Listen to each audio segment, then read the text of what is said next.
Friend, today is Sunday, the 13th of September, and it's the 24th Sunday of Ordinary Time. It's actually the Saturday evening, the 12th of September. I want to get this video recorded while the homily is still fresh in my mind. We've just had our 5:30 Vigil Mass. And I've positioned myself so that you can see the statue of the Sacred Heart of Jesus, an important symbol of God's love and mercy towards us. And that love and mercy is important to remember in light of our gospel today, which is truly a challenging one. And it follows immediately upon the gospel that we had last Sunday. Here's a little quiz. What was our gospel last Sunday? Even I had to look it up.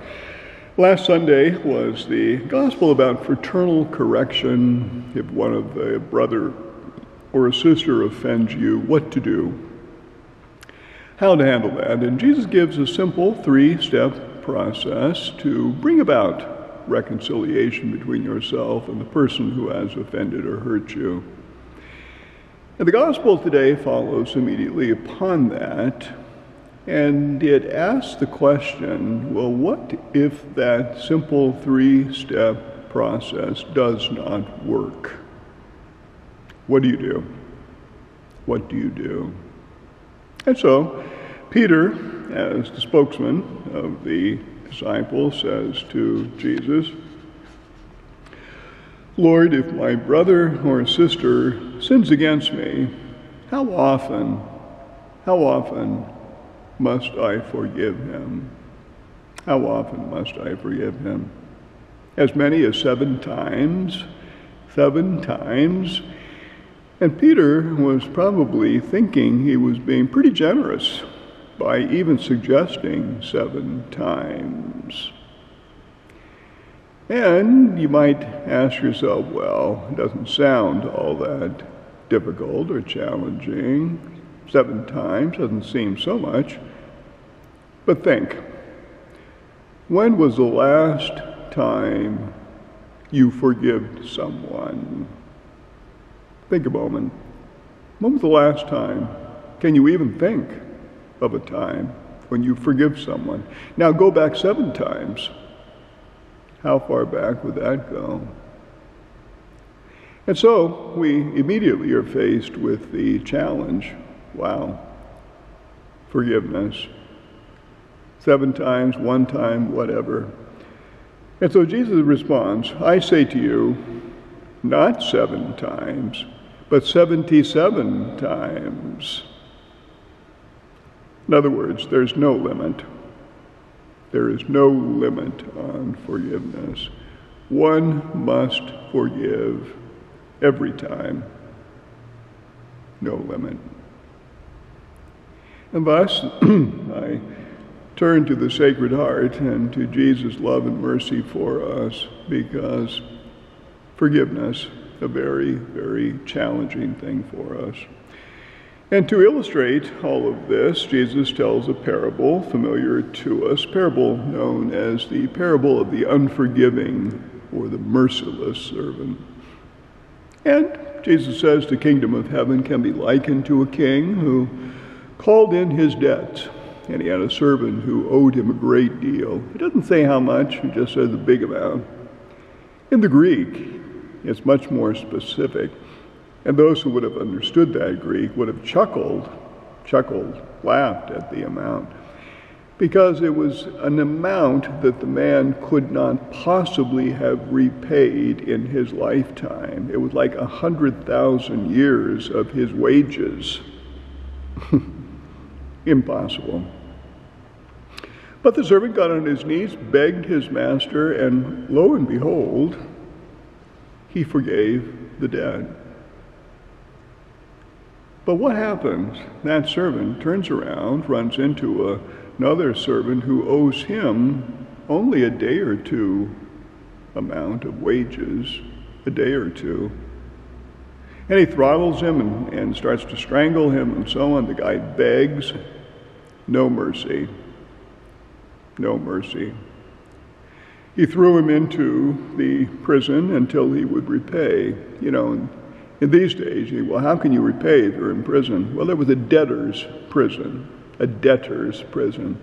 And your family and friends had to pay to get you out, or you just sat there in prison. A burden for your family and so on, and that's how it happened.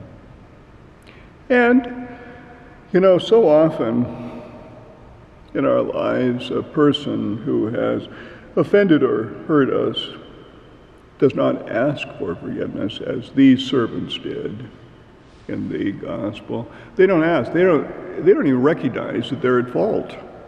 There's no ask for forgiveness, and that hurts.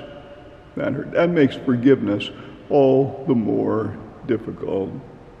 And so what to do? What to do? Of course, we can't change them, and they won't change. And so it's left up to us. What am I going to? What am I going to do? I can only change myself. You know, forgiveness is very similar to love. It's not an attitude. It's an action. It's a choice. We can choose to forgive or not.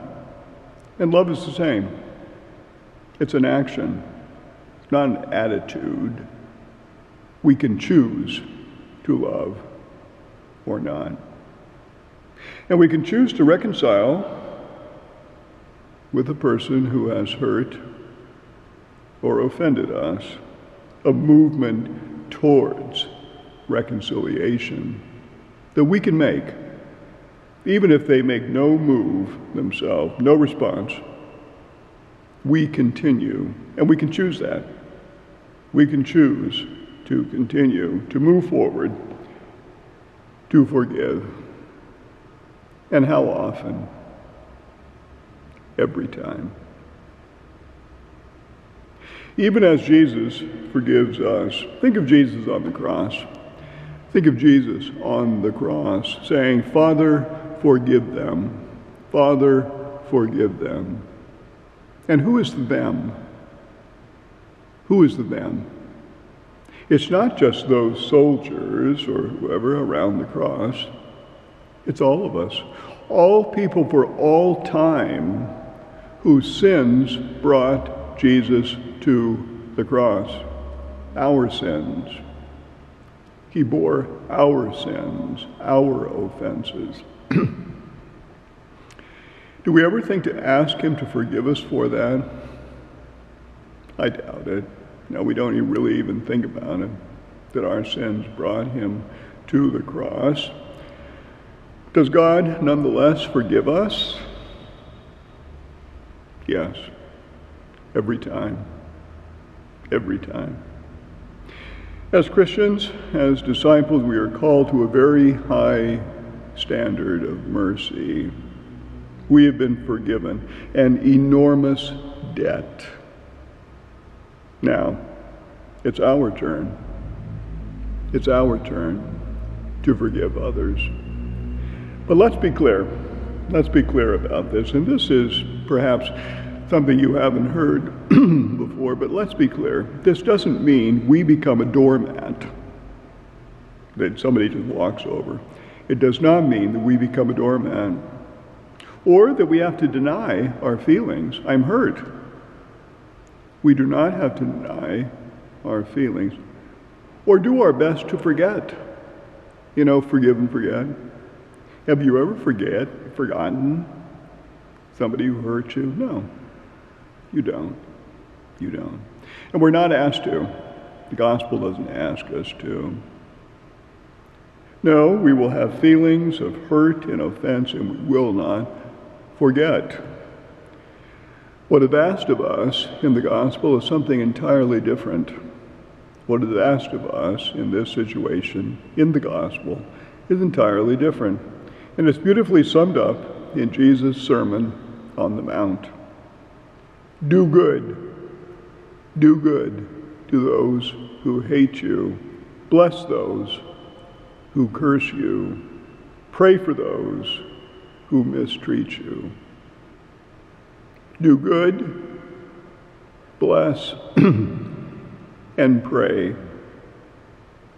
Yes, it is possible. In fact, it's the very least we can do. The very least. Hold that thought, and we'll see you Monday, which is the Feast of the Exaltation of the Holy Cross. Have a great weekend.